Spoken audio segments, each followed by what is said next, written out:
درود بینندگان عزیز، شما برنامه اخباری آزادی رو در پخش مستقیم تماشا دارید که تحولات اخیر توجیکستان و جهان را منظورتان می‌گرداند. امروز 5 اپریل این موضوع ها را داریم. قزاقستان میگوید استقلال دنباس و کریم را اعتراف نمی‌کند و وسیله فرار روسیه از تحریم‌های بین‌المللی نخواهد شد. نوبت برای معاش و نفقه ساکنان ناحیه واسه میگویند پول نقد در بانکمات‌ها کمچین شده است. بانک‌ها گفتند مشکلات موسمی است. سر آمدگیم عبید برآمدیم این نباشه هیچ که همین وقت رمضانیه این مادرها همش خواهرها. اویله در نوحیه خراسان شکایت دارد هر باری که برای کمک خواهی به مقامات محلی مراجعت میکنند مورد استهزا قرار میگیرند. یاردمشون نمیرسه دادر جان. ما دیدن ما مشخنده میکنن روشون اون طرف میکنن میزگرند. پرزیدنت اوکراین امروز در صحبت با خبرگزاری ها گفت صرف نظر از جنایت های صادر کرده نظامیان روس در قلمرو کشورش او هیچ انتخاب دیگری بغیر از مذاکرات صلح ندارد. دیروز در رسانه‌های جهانی عکس و نوارها از شهر بوچا نشر شدند که اهل عالم را به دهشت آوردند و روسیه با جنایت نظامی متهم شد. ولی مقامداران روسیه این خبرها را دروغ می‌نامند. در عین زمان مطبوعات روسیه به سفر مقامات بلندپایه قزاقستان به اروپا و موضع‌گیری آنها نسبت جنگ در اوکراین با حساسیت برخورد کرده آن را خیانت قزاقستان به دوستی بسیار ساله با روسیه تصویر نمودند. در این باره خیرمان بقازاده گزارش می‌دهد. تحلیلگران در روسیه تقریباً با یک آواز میگویند که اظهارات مقامات قزاقستان درباره اعتراف نکردن کریم و دونباس در هماهنگی با پرزیدنت صورت میگیرد. هرچند قاسم جمعت توقیف حمله نظامی روسیه را به اوکراین آشکارا محکوم نکرده است. در یک صحبتش با نشریه یورااکتیو تیمور سلیمانوف گفت که قزاقستان معامله‌های تجارتی با روسیه و سرمایه گذاری را ادامه خواهد داد، ولی با گفته‌اش نورسلطان نمیگذارد که به حیث وسیله فریب تحریم‌ها استفاده شود. قزاقستان وسیله فرار روسیه از تحریم‌های ایالات متحده آمریکا و اتحاد اروپا نخواهد شد. با اینکه ما بخشی از اتحاد اقتصادی با روسیه، بلاروس و دیگر کشورها هستیم، اینچنین عضو جامعه بین المللی می باشیم. به همین خاطر ما نمیخواهیم که قزاقستان همچون کشور نادیده گیرنده تحریم‌های بین المللی جزا بیند. سیاستشناس قزاق ایدر علیبوف به این نظر است که قزاقستان باید پیش از همه در فکر خودش باشد. ما هم در بخش سیاست و اقتصاد در ساحه‌های دیگری نظامی و ایدئولوژی و غیر منفعت‌های ملی خود را داریم. اگر این منفعت‌ها در سمت‌های معین با روسیه موافق آمدند خیلی خوب. اگر نه پس باید همین گونه باشد چون این منفعت‌های ما است. این یک چیزی عادی است.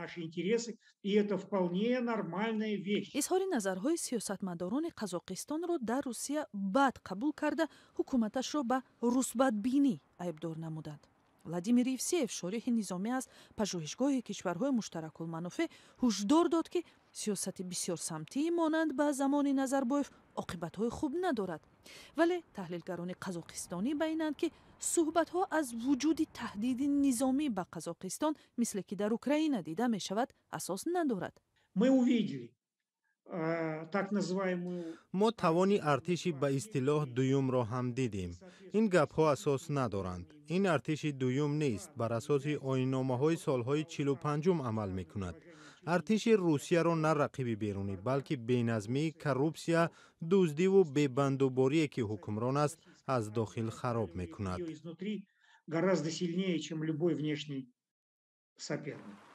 علیبوف گفت که قزاقستان باید مناسبت‌هایش را با نظرداشت واقعیت‌های نو براه ماند و دیگر در نقش یک برادری خردی نباشد.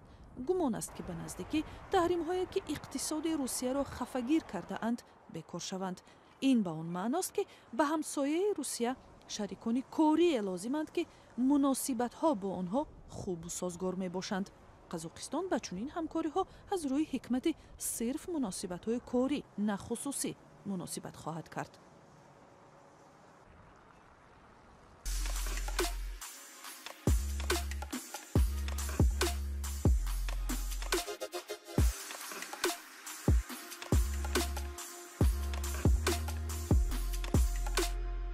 همه چیزی که میخواهند و میخواهید در اینجا هست. тозатарин ахбор, гузоришҳои видеоӣ, шарҳи ҳодисаву таҳқиқоти журналистӣ. заминаи радио озодиро насб кунед ва ҳамаи инро бо ангуш задан ба телефони ҳушманди худ ба даст биёред.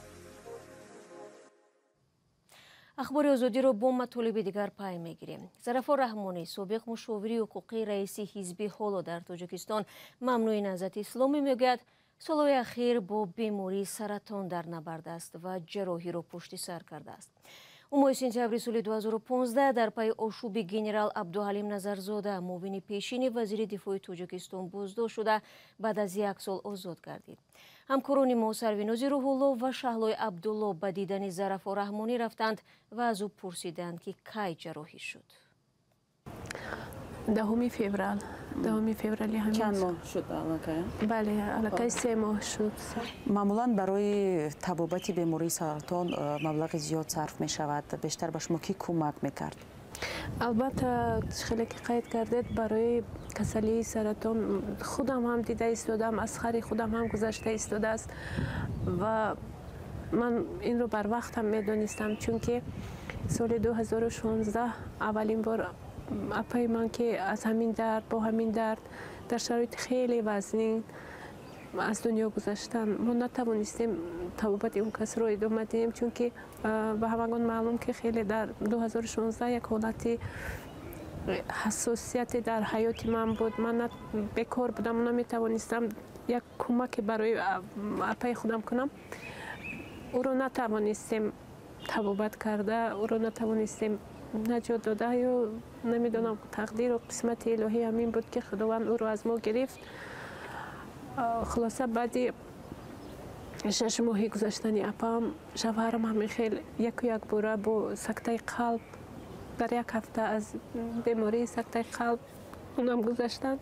шояд ҳамин чиз барои ман як ҳолати равониро эҷод кард, шояд ҳамин чиз як стрессе баъди ҳамаи ин воқеаҳое ки дар ҳаёт гузашта буд, ҳамин чиз сабаб шуд ки ҳамин саратон дар ман пайдо шуда бошад.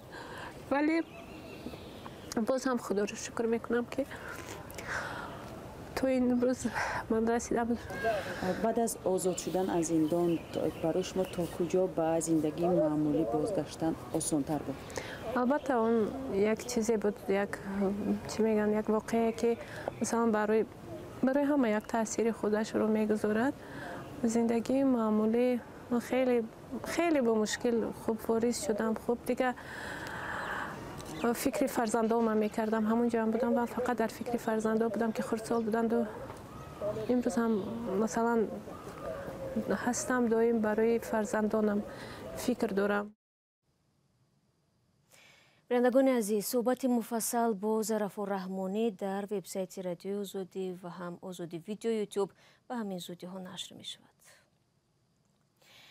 маскунони ноҳияи Восе мегӯянд, чанд рӯзи охир барои гирифтани пул аз банкоматҳои ин минтақа саргардонанд.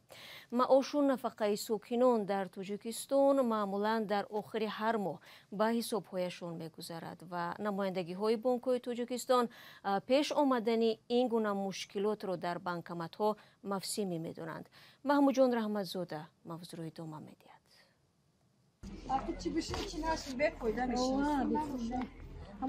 онҳое ки маош, нафақа ё пасандозашонро аз банкоматҳо мегиранд, имрӯзҳо саргардонанд. мегӯянд аз аввали апрел ба ин сул наметавонанд аз банкоматҳои амонатбонк пул гиранд. دیگه شنا میدونم روز جمعه اومدم بانکمات کار نمیکنه ای درون گوشی بپول رفتم تو بگیره دیگه اینا امروز هم سر آمدگیم عبید برآمدیم اینا باشه هیچ که همین وقت رمضانیه اینا مادرها همش خواهرها الان دانشجویی باشه بریم یه مایده ایجا یه چیزی بخوریم. این مردم نشسته انتظاری گرفتن پول از بانکمات هستند. اینجا هم مردم از نوبتداری شعبه امانت بانک در ناحیه وسه سبب میپرسند. در درون بانک هم مردم برای گرفتن پول از پست ترمینال نوبت میپویند. مشکل نو نیست و هر سر چندگاه رخ میدهد، اما پایان ندارد. من گفتم که تنها در یک روز دو روز در حقیقت همیشه ممکن شود یک بار میخوان همه یک بار پول نفقه شون پول مزد مهنت همه یک بار آخر ماه که میگذارد همون روزا میشه. من دیگر روزا یگان کس 3 روز کفو ماندگی نیست پولش نگرفته باشه. این جوان میخواهد از بانکمت امانت بانک پول گیرد.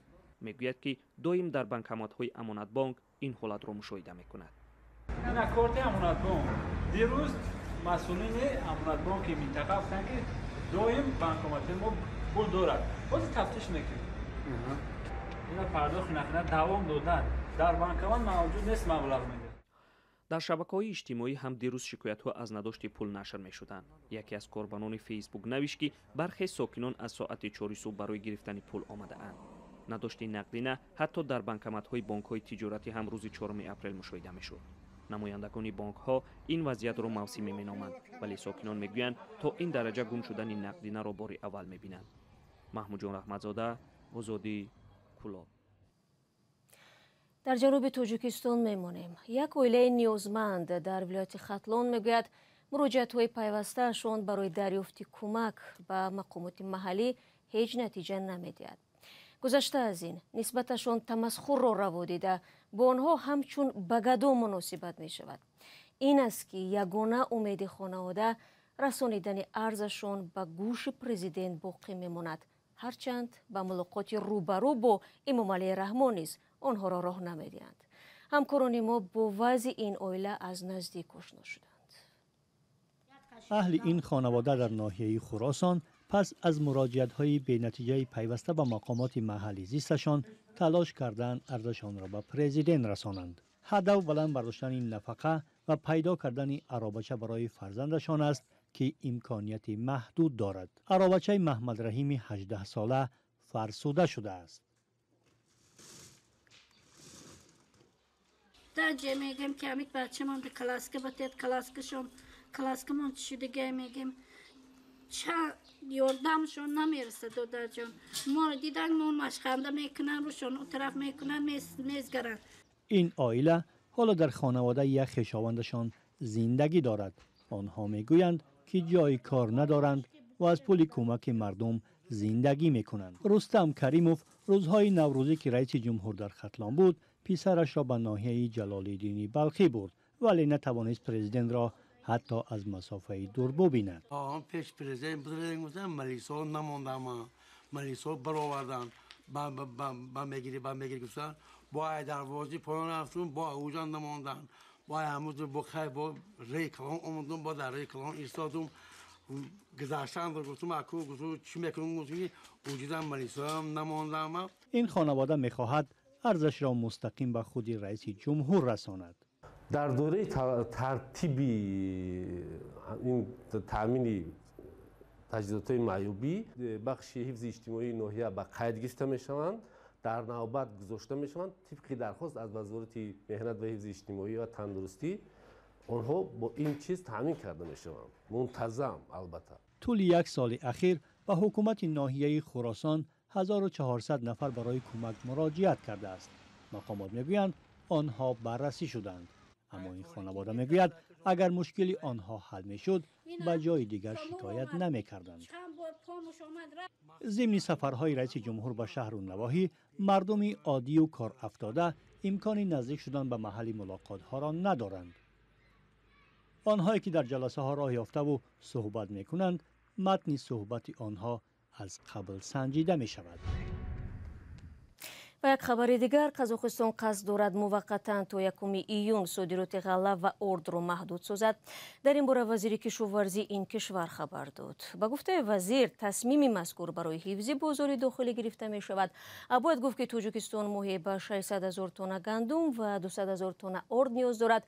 طبق امور رسمی سال گذشته قزاقستان به تاجیکستان حدود 1 میلیون تن ارد و گندم فروخته است. برنامه امروز رو با همین خبر به پایان میبریم. تشکر بینندگان عزیز که با ما همراه بودید و شما امکان دارید خبر و گزارش‌های روز رو در وبسایت و هم شبکه‌های اجتماعی رادیو آزادی پیدا کنید. من شما رو به فردا در برنامه سرخط رویدادها منتظر خواهم بود. خدا را احتیاط کنید عزیزان و خدا نگهدار.